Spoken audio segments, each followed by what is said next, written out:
우리 제목을 함께 좀 읽어볼까요? 예수, 죄인들의 친구. 예수님께서는 다시 갈릴리 호숫가로 나가셨습니다. 큰 무리가 나오자 예수님은 그들에게 하나님 나라에 대해서 말씀을 가르치셨습니다. 여기서 큰 무리가 나와왔다라고 하는 것과 또 가르치셨다라고 하는 이 헬라어 단어는 시제가 미완료형으로 쓰여 있습니다.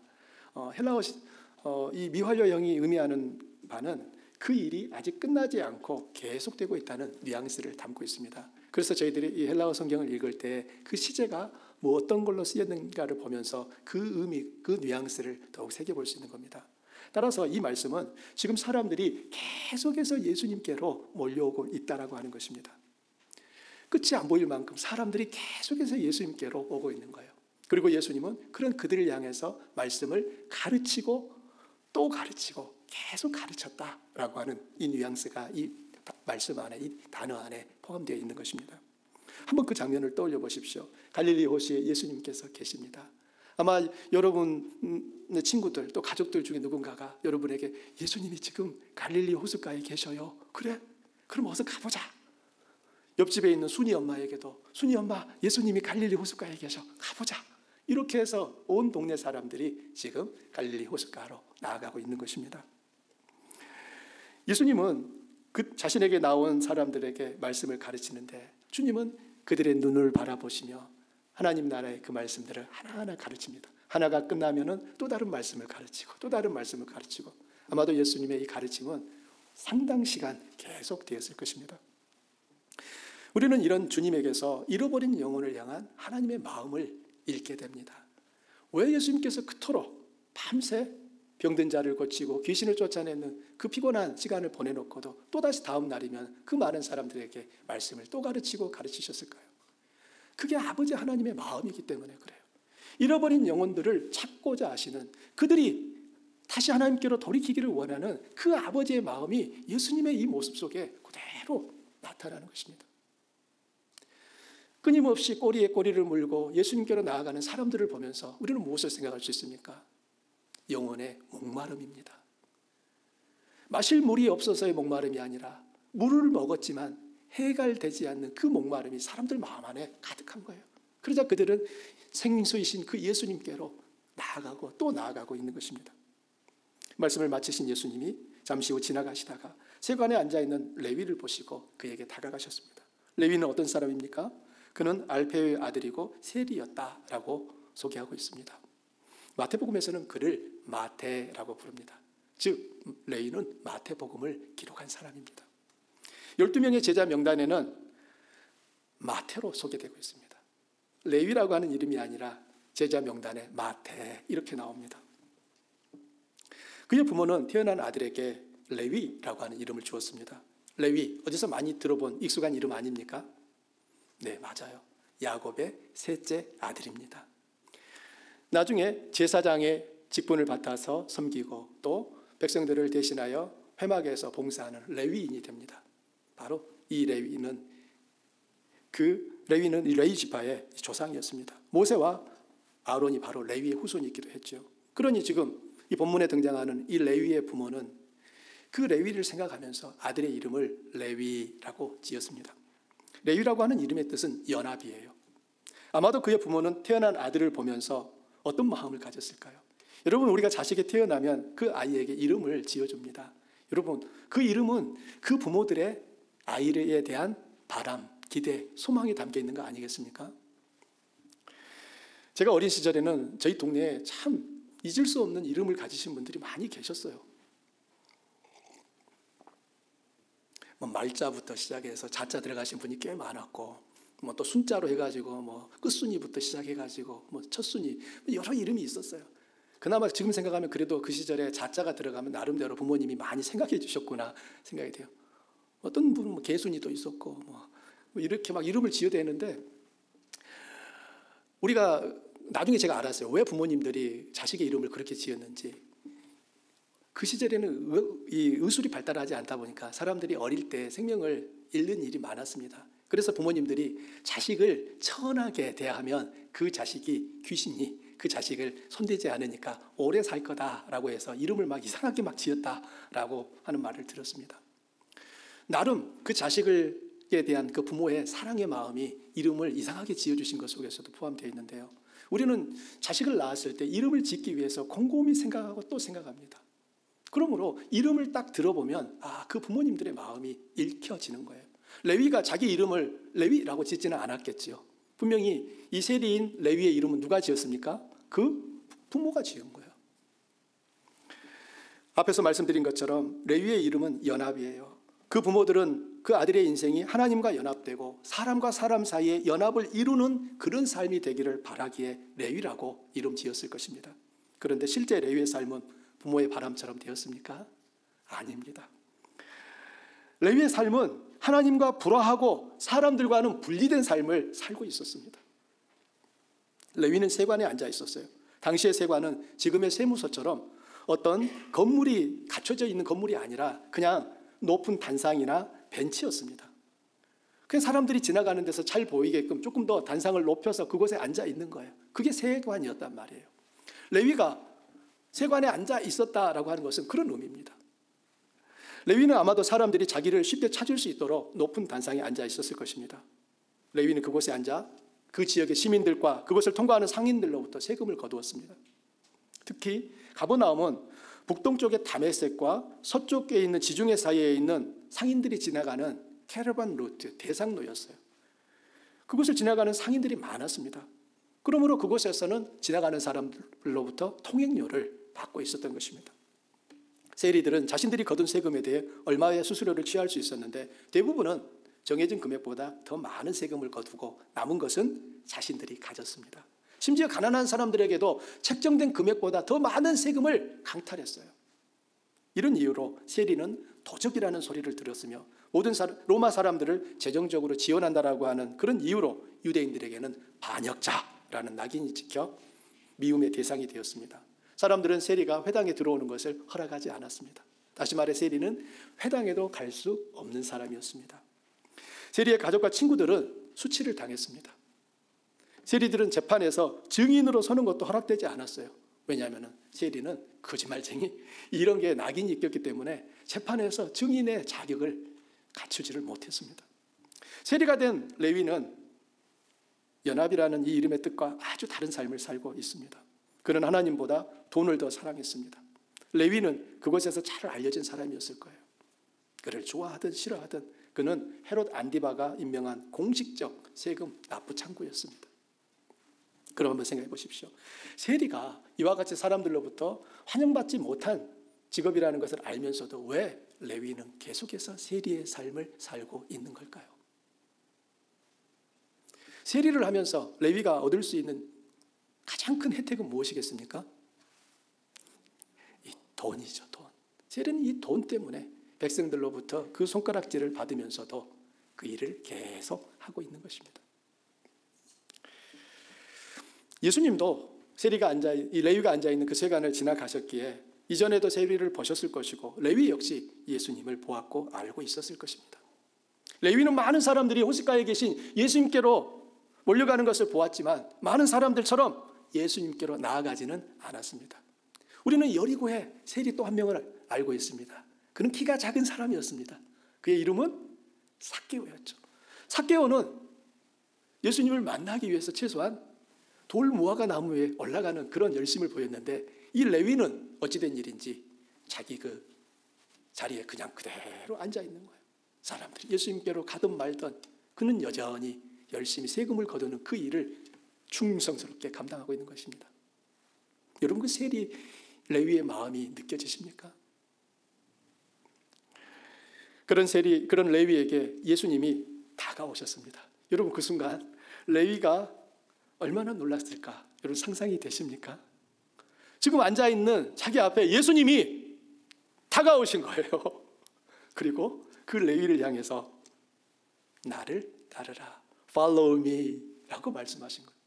아마 레위는 예수님으로부터 그런 말을 들으리라고 상상도 못했을 것입니다.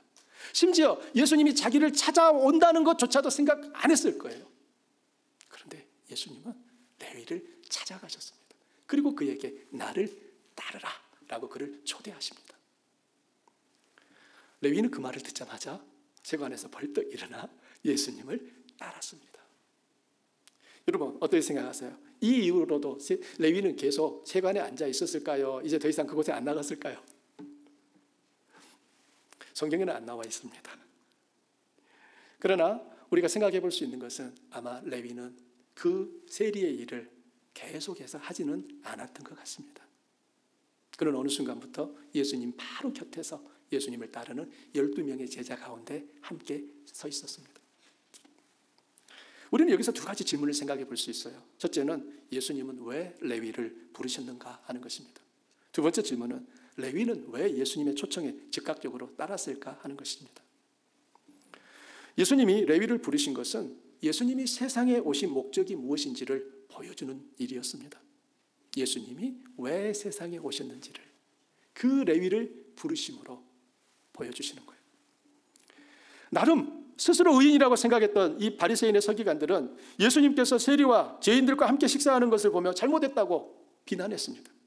이런 바리새인들의 비난에 아무도 이의를 달지 않았어요. 왜냐하면 세리는 모두가 공인하는 죄인이었기 때문입니다. 그런데도 예수님은 왜 레위를 부르셨습니까? 사람들이 레위에 대해 그와 같이 좋지 않은 평가를 하는 것을 몰랐던 걸까요? 그럴 리가요. 예수님도 유대인이었고 유대인 사회에서 세리가 어떤 존재인지 너무나 잘 알고 계셨습니다. 오히려 레위와 가까이 하면 예수님은 유익보다 잃을 것이 많으셨습니다. 아니나 다를까 예수님은 바리새인들의 거센 비판과 조롱을 들으셨고 그들에게 이렇게 말씀하셨습니다. 함께 읽어보십시오. 건강한 자에게는 의사가 쓸데없고 병든 자에게야 쓸데있느니라. 나는 의인을 부르러 온 것이 아니요 죄인을 부르러 왔노라. 의사를 필요로 하는 사람은 건강한 사람입니까? 병든 사람입니까? 이 말씀 계속 보여주세요. 예수님은 의사를 필요로 하는 사람이 누구인가를 들어서 죄인을 구원하러 오신 예수님의 사명을 밝히신 것입니다. 바리새인들은 자기들을 의인이라고 여겼습니다. 자신을 의인으로 여기는 사람은 주님을 필요로 하지 않습니다. 그러나 자신이 죄인인 줄 아는 레위와 그의 친구들은 모두 주님을 환영하며 맞이했습니다. 바리새인들은 그들의 생각처럼 정말 의인입니까? 여러분은 무엇이 죄라고 생각하세요? 법을 어기고 나쁜 짓을 하는 것입니까? 요한복음 16장 9절은 죄란 그들이 나를 믿지 않은 것이다 라고 예수님 말씀하고 계십니다. 죄란 너희들이 나를 믿지 않은 것이다 라고 말씀하셔요. 예수님을 믿지 않은 것이 죄라는 겁니다. 이 말씀의 의미는 하나님을 떠난 삶이 곧 죄라는 것입니다. 우리는 누가 더 죄를 지었냐 덜 지었냐 이걸 따지는데 하나님 뭐라고 하시느냐? 하나님을 떠나 있는 삶은 그 자체로 죄라고 말씀하시는 것입니다. 남에게 피해를 주고 해롭게 한 것 이전에 하나님 없는 삶이 죄입니다. 어떤 사람이 항상 자기는 남을 도와주고 착한 일을 많이 하며 산다고 주장할지라도 그의 삶에 하나님이 주인으로 계시지 않는다면 그것이 바로 죄입니다. 남보다 더 악하고 착하고의 문제가 아니에요. 하나님 밖에 있는 삶은 다 죄입니다. 목사님, 내 부모님은 정말 선하게 사시는데요. 그러나 단 하나 예수님을 믿지 않았다는 것 때문에 그분들을 죄인이라고 할 수 있습니까? 여러분 어떻게 생각하세요? 성경의 증언은 무엇입니까? 내가 선을 행하고 안 하고의 문제가 아니라 내 삶에 하나님의 자리가 없다면, 내 삶이 하나님을 떠나 있다면 그 삶이 곧 죄다라고 말한다는 것입니다. 우리들이 예수님을 믿는 것은 죄를 주인으로 더 이상 섬기지 않겠다는 고백입니다. 나 예수 믿어요. 이 말은 더 이상 나의 주인은 죄가 아니라 하나님이십니다. 이 고백입니다. 오늘 우리가 암송했던 말씀을 다시 한번 떠올려 보십시오. 그러므로 누구든지 그리스도 예수 안에 있는 자에게는 결코 정죄함이 없나니 이는 그리스도 예수 안에 있는 생명의 성령의 법이 죄와 사망의 법에서 너를 해방하였다. 이게 무슨 말이에요? 왜 정죄함이 없다는 거예요? 예수 안에 있는 자에게는 왜 정죄함이 없다는 거예요? 하나님이 보시는 죄는 하나님 없는 삶인 거예요. 그런데 예수 안에 있다라고 하는 것은 그의 삶 속에 지금 누가 계신 겁니까? 하나님이 계신 거예요. 그래서 너는 죄인이 아니다라고 라고 말을 하는 것입니다. 그런데 우리는 예수님 믿은 후에 내가 이전보다 더 착해졌는가 덜 착해졌는가 이걸 가지고서 끊임없이 나는 죄인이다 아니다 라고 판단하시려고 하는데, 다시 하나님의 말씀에 집중해 보십시오. 예수 안에 있으면 결코 정죄함이 없어요. 정죄가 뭡니까? 너는 죄가 있다라고 선언하는 게 정죄 아닙니까? 그런데 예수 안에 있는 자는 정죄함이 없다라고 말하고 있어요. 그러므로 우리는 내가 얼마나 더 큰 죄를 지었나 안 지었나 이 고민하지 마시고, 이미 나의 모든 죄가 하나님께서 깨끗게 다 사하셨다는 그 사실을 기억하며 나를 창조하신 그 하나님의 창조의 목적과 뜻을 어떻게 하면 이루어갈까, 여기에 방향을 두시기를 바랍니다. 여러분, 내가 예수를 믿는다고 해서 이전에 내가 아담의 후손으로서 물려받은 그 나의 본성 자체가 사라지는 게 아니에요. 그건 여전히 남아 있습니다. 그런데 하나님은 예수를 믿을 때 우리 안에 어떤 일을 이루시느냐? 재창조의 일을 이루시는 거예요. 재창조라고 하는 것이 첫 번째 창조를 싹 무시하는 게 아니에요. 첫 번째 창조가 그대로 남아 있어요. 그런데 그 첫 번째 창조의 영향을 받지 않는 더 나은 새로운 창조를 하나님이 우리 안에 이루셨다는 것입니다. 그게 예수를 믿는다는 거예요. 예수님은 하나님과 연합하는 유일한 길입니다. 바리새인들이 예수님을 믿지 않는 것은 그들이 자신에 대해 어떤 주장을 할지라도 그들이 죄인이라는 증거입니다. 하나님과 연합할 수 있는 길이 예수님밖에 없는데 나는 하나님을 잘 믿어요 사랑해요 하면서도 그 예수님을 자기 삶의 주인으로 모셔드리지 않았다면 그는 여전히 하나님 밖에 있는 사람이라는 것을 그 스스로가 증명하고 있는 것입니다. 우리가 예수를 믿는 것이 왜 이렇게 중요합니까? 예수님이 레위를 부르신 이유는 그의 아파하고 고뇌하며 그의 영혼이 탄식하는 것을 아시기 때문이에요. 비록 돈은 많이 가지고 있어요. 그 가버나움에서 누구도 부럽지 않을 만큼 물질적으로는 부자예요. 그러나 그 많은 물질로도 해결하지 못하는 그 영혼의 신음소리를 주님께서 알고 계셨습니다. 주님은 레위의 현재의 모습이 아니라 그가 주님 안에서 변화될 그의 미래를 보신 거예요. 현재 레위는 누구나 인정하는 죄인이며 그 사실을 레위 자신도 부인하지 않습니다. 그러나 예수님은 미래에 변화될 레위를 보셨습니다. 후에 레위는 마태복음의 기록자가 되었고 12제자 중에 한 사람이 되었습니다. 그는 예수님의 제자가 된 후에 그의 이름을 마태라고 불렀어요. 이 마태라고 하는 이름은 레위가 선택한 이름이었을 거예요. 마태의 뜻은 히브리어 마틴 야후에서 유래한 말입니다. 여기서 이 마틴 야후에서 야후는 야훼, 즉 하나님을 의미하는 거예요. 그럼 마틴은 선물이라는 단어예요. 따라서 마틴 야후, 즉 마태라고 하는 그 이름의 뜻은 야훼의 선물 또는 하나님의 선물이라고 하는 의미인 것입니다. 레위는 예수님을 만난 후에 자기의 정체성을 하나님의 선물로 인식하게 된 것입니다. 내가 정말 사는 것이 하나님으로부터 받은 선물이구나 하는 것을 레위는 알게 된 거예요. 저는 개인적으로 예수님이 레위를 부르신 것을 보며 큰 소망을 갖습니다. 레위는 한때 세리였으나 그는 예수님을 만나고 마태가 되어 끊임없이 하나님을 증언하는 인생으로 바뀌었습니다.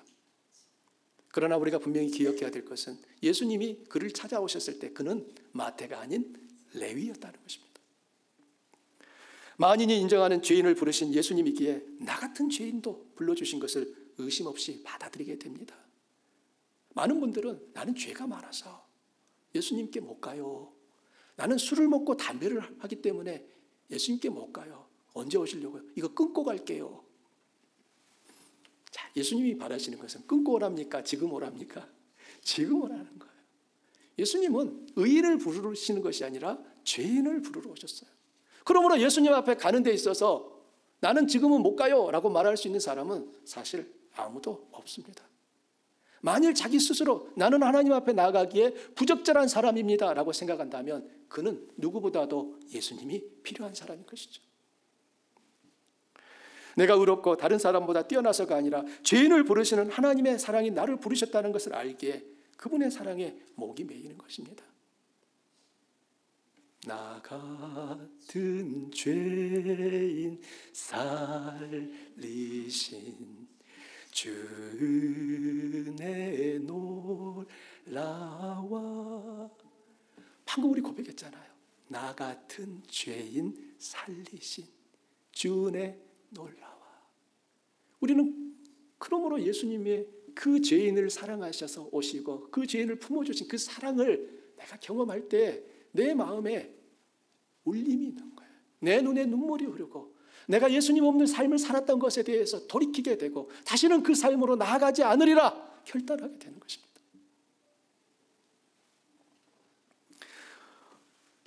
어찌 나의 나 된 것은 모두 다 주님의 은혜라는 이 고백이 저만의 고백으로 끝나겠습니까?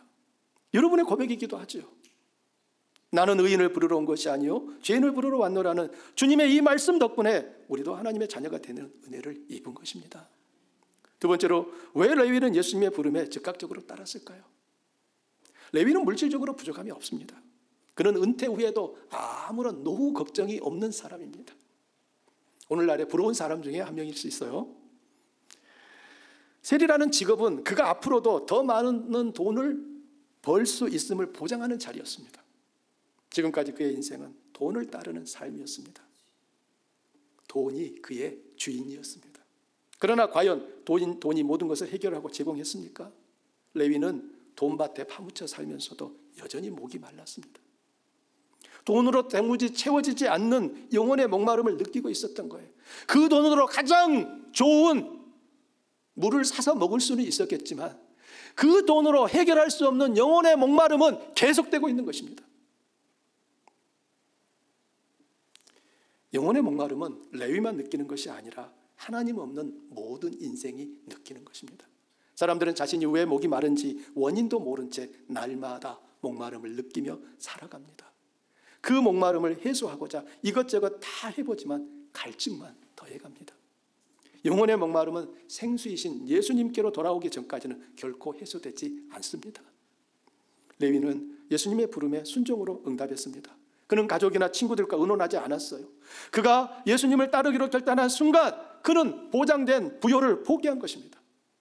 사랑하는 형제 자매 여러분, 예수님은 우리가 가진 어떤 것보다 고귀한 분입니다. 예수님을 따르기 위해 포기한 것은 절대로 잃은 것이 아니라 오히려 얻은 것입니다. 내가 예수님 때문에 이거 희생했어요 라고 말할 수 있는 것은 사실 아무것도 없습니다. 예수님은 내 목숨을 들여서라도 사랑하고 따라야 될 분이십니다. 여러분의 주위를 둘러보십시오. 손에 붙잡고 있는 것을 내려놓지 않아서 예수님의 부름을 받고도 따르지 못하는 사람이 얼마나 많습니까? 영혼의 목마름을 느끼고 있으면서도 영혼의 생수이신 주님께로 나아오기를 주저하는 사람이 우리 가족 중에도 우리 친구 중에도 내 주변에 있습니다. 마태복음 19장에는 영원한 생명, 즉 영생에 큰 관심이 있었던 부자 청년의 이야기가 나옵니다. 그는 예수님을 따르겠다고 왔어요. 예수님이 그에게 내 소유를 팔아 가난한 자들에게 다 주고 나를 따르라고 하셨습니다. 그리하면 하늘의 보화가 너에게 있을 것이다. 그리고 와서 나를 따르라. 이 말씀을 듣고 그는 근심하며 돌아갔습니다. 왜 근심하며 돌아갔을까요? 성경은 그가 재물이 많음으로라고 말합니다. 하나님이 주신 축복이 하나님을 따르지 못하게 하는 장애물이 되고 말았습니다. 과연 그에게 많은 재물은 복입니까? 저주입니까? 그 부자 청년은 자기가 재물의 주인이라고 생각하고 있지만 사실은 그 부자 청년의 주인은 재물이었습니다. 부자 청년은 영원한 생명을 갈망하면서도 그 재물을 내려놓지 못해서 예수님을 따르지 못하고 근심하며 돌아갔어요. 몸에 병이 들어 얼마 살지 못한다는 말을 듣고 하나님께 나아왔습니다. 하나님 앞에 은혜를 구하며 긍휼을 간구했습니다. 하나님이 그런 그를 고쳐주셨습니다. 건강을 회복하자 그는 그동안 하지 못했던 일들을 하느라 하나님을 떠나갔습니다. 과연 그에게 건강이 회복된 것은 복입니까? 저주입니까? 우리는 복의 정의를 분명하게 해야 됩니다. 많은 분들은 복을 어떻게 규정하느냐? 세상에서 무엇을 얼마나 내가 가지고 있느냐 하는 소유에서 내가 복을 받았다, 복을 받지 못했다를 논하십니다. 그리고 그 소유 속에서는 물질만이 아니라 건강도 포함되고 명예도 포함되고 자기의 어떤 배움도 포함되고 외모도 포함되고 내가 가지고 있는 어떤 것을 복의 근거로 생각한다 그 말이에요.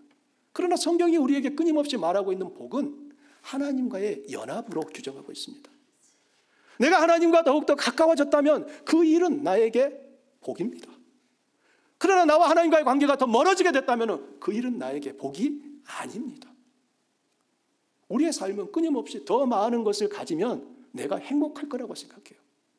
그러나 내가 더 많은 것을 가지고 그 가진 것 때문에 하나님을 떠났다. 여러분, 그건 복이 아니에요.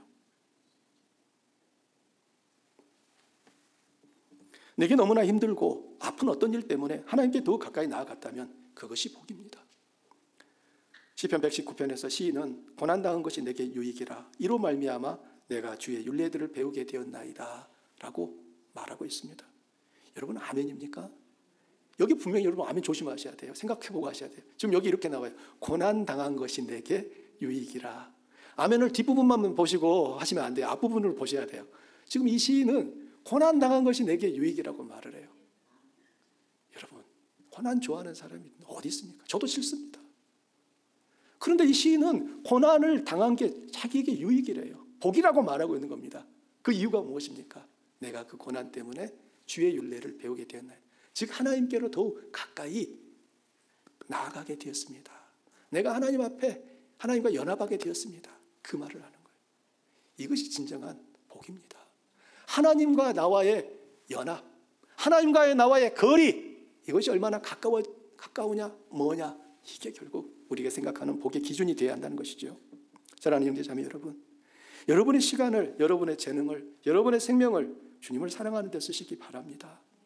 주님이 주신 축복의 마음을 빼앗겨 그 축복을 주신 하나님을 잊어버리는 사람은 어리석은 자예요. 우리는 이 실수를 너무 자주 합니다.